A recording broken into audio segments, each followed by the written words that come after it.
Assalamualaikum warahmatullahi wabarakatuh. Saya akan menjelaskan pengertian dari hasad. Hasad artinya yaitu kedengkian atau iri hati.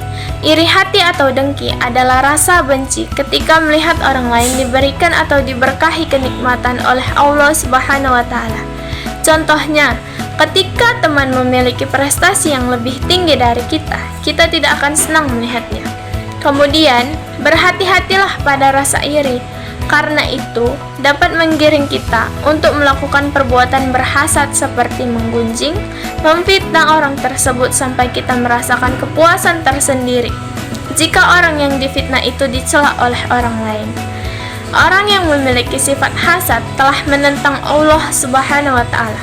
Dalam beberapa hal dinyatakan dalam kitab Tanbihul Ghafilin Al-Faqih Abu Laits As-Samarkandi, antara lain yaitu 1. Membenci atas nikmat atau anugerah yang Allah berikan kepada orang lain. 2. Merasa tidak rela atas karunia yang telah Allah berikan untuknya. 3. Pelit terhadap apa yang diberikan oleh Allah dan ingin semua anugerah hanya untuk dirinya sendiri.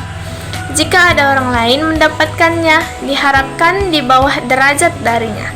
Penyebab timbulnya sikap hasad adalah sikap benci antar sesama, sikap ujub atau bangga pada diri sendiri, cinta akan pangkat, kedudukan, dan kekuasaan yang berlebihan.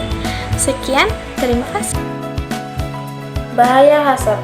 Bahaya yang akan ditimbulkan hasad antara lain sebagai berikut. A. Kerisauan dan kegelisahan akibat kebencian dan selalu berpikir bagaimana menghilangkan kenikmatan yang dimiliki seseorang. B. Menghancurkan persatuan dan kesatuan. Orang yang memiliki sifat hasad biasanya suka memfitnah dan mengadu domba. C. Dijauhi dalam pergaulan. Apabila orang yang sudah memahami hasutan sadar dan akhirnya dikucilkan. D. Menghancurkan kebaikan-kebaikan yang pernah dilakukannya. Sabda Rasulullah SAW yang artinya, jauhkanlah dirimu dari hasad, karena sesungguhnya hasad itu memakan kebaikan-kebaikan, sebagaimana api memakan kayu bakar. Hadis riwayat Abu Dawud. Manfaat menghindari hasad. Hasad merupakan sikap yang dilarang oleh Allah Subhanahu wa taala sehingga harus dihindari oleh umat Islam. Adapun manfaat menghindari hasad antara lain sebagai berikut. A. Memiliki pribadi yang tenang karena mampu mengolah hati dengan baik. B. Terjaga persatuan dan kesatuan serta persaudaraan seagama, dan seorang yang menghindari hasad selalu mengembangkan persatuan dan saling tolong-menolong. C. Menghindari dari kebencian dan tidak disukai serta disisihkan oleh sesama. Seorang yang menghindari perbuatan hasad, pantang mengunjing dan mengadu domba. D. Terhindar dari sikap tercela lainnya seperti mengiringi perbuatan hasad seperti ghibah, fitnah, dan namimah. E. Mendapatkan rahmat Allah Subhanahu wa taala dengan terjaganya semua kebaikan-kebaikan yang sudah dilakukan. Cara menghindari hasad seperti yang diketahui bahwa hasad merupakan salah satu perbuatan yang dilarang oleh Allah Subhanahu wa taala. Adapun cara menghindarinya antara lain sebagai berikut. A. Yakinkanlah bahwa sifat Maha Adil Allah Subhanahu wa taala, bahwasanya Allah telah menciptakan manusia dengan segala kekurangan dan kelebihannya masing-masing, agar terwujud saling tolong-menolong, kerjasama, dan saling melengkapi. B.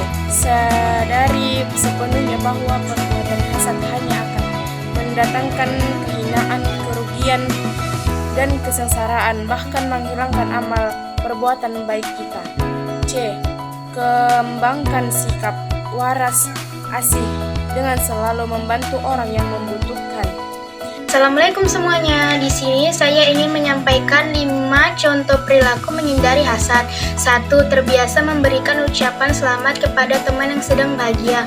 2. Berempati kepada teman yang sedang menderita kemalangan. 3. Bersikap rendah hati kepada siapapun tanpa memandang status sosialnya. 4. Memandang orang lain sebagai sahabat dan mitra, bukan sebagai saingan apalagi musuh. 5. Gemar bersilaturahim kepada sesama sehingga tumbuh persahabatan sejati baik dalam keadaan suka maupun duka. Terima kasih.